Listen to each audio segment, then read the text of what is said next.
So you're looking at what some people are calling the best credit card in the world. Seriously, not just in India, but maybe the entire world. I'm talking about this little piece of plastic, the Axis Bank Magnus Burgundy.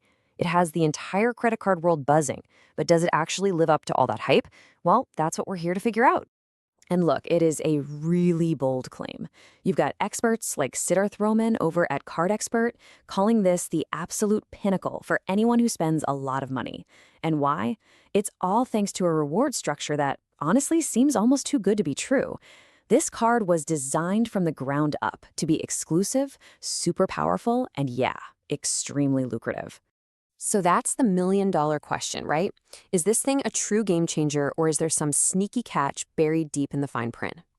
In this explainer, we're going to dig into the Card Expert review, but we're also going to look at the heated debate that's happening in its comment section to get the full story. Okay, first things first. Before we even get to the juicy part with all the rewards, let's talk about the price of admission. What does it actually take to get your hands on a Magnus Burgundy card? All right, brace yourself. The entry fee is steep. We're talking 30,000 rupees plus GST, which brings it to around 35,000. And what do you get for that upfront cost? A welcome voucher worth just 5,000 rupees. I know, the math on that doesn't look so great right out of the gate. But as the review is quick to point out, the welcome gift is not where the real value is hiding. And here's the biggest hurdle of all. You can't just apply for this card. Oh no. It is reserved exclusively for Axis Bank's premium Burgundy clients. And to get into that club, you need to have a pretty significant amount of money with the bank. We're talking at least 30 lakhs, or about 3 million rupees, in assets that they manage for you. So yeah, this is a whole different level of exclusive.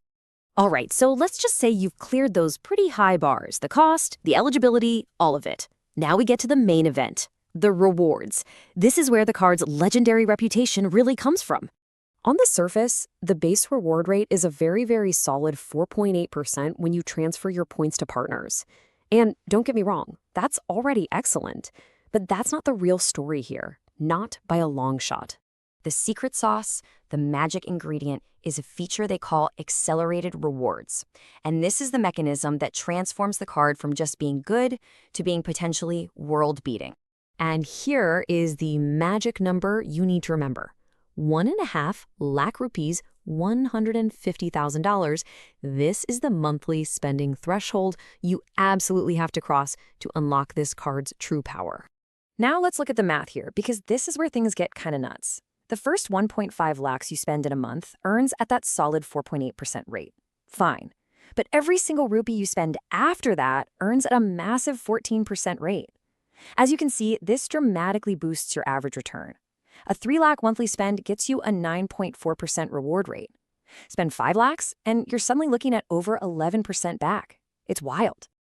To put that into perspective, for years, the undisputed king of rewards in India was the HDFC Infinia card, with its highly respected reward rate of 3.3%. The Magnus Burgundy doesn't just beat it. For high spenders, it completely blows it out of the water. It's not even in the same league. So you've earned a mountain of points. Great, but earning them is only half the battle. How you redeem them is just as important, and of course, the Magnus Burgundy has its own special set of rules for that. Now, the key here is the 5-to-4 transfer ratio. This is what gives your points their incredible power. For every 5 points you earn, you get 4 miles or hotel points with their partners. And here's the kicker. That is double the rate of the regular non-Burgundy Magnus card. This one detail is a huge reason this card is in a league of its own. But there's a catch. Axis divides its partners into 2 groups. You can only transfer a maximum of 2 lakh points per year to the really premium partners in Group A, like Accor and Singapore Airlines.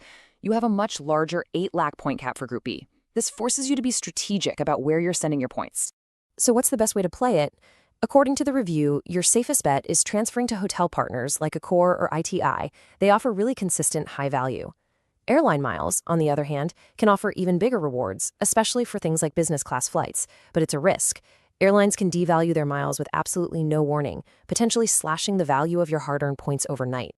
And it's not just about the points, there are luxury perks too.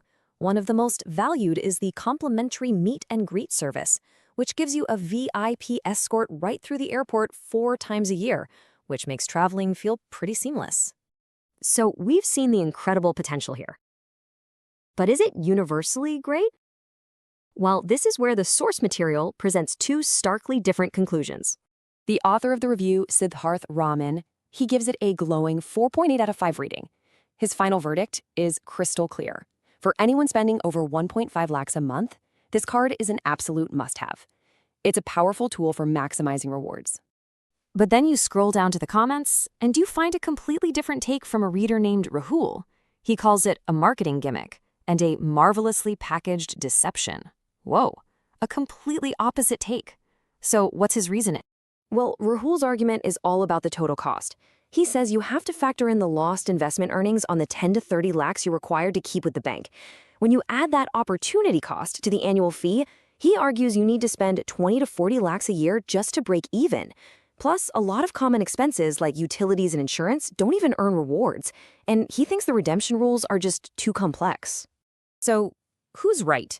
The truth seems to be that this is a highly specialized card. It is absolutely ideal for a very specific person. Someone who spends well over 40 lakhs a year, can easily meet the banking requirements, and who loves the game of maximizing travel points. But if you're a more moderate spender, or you prefer simplicity and straightforward cashback, or you spend a lot on those excluded categories, you should probably pass on this one. Which brings us right back to our original question.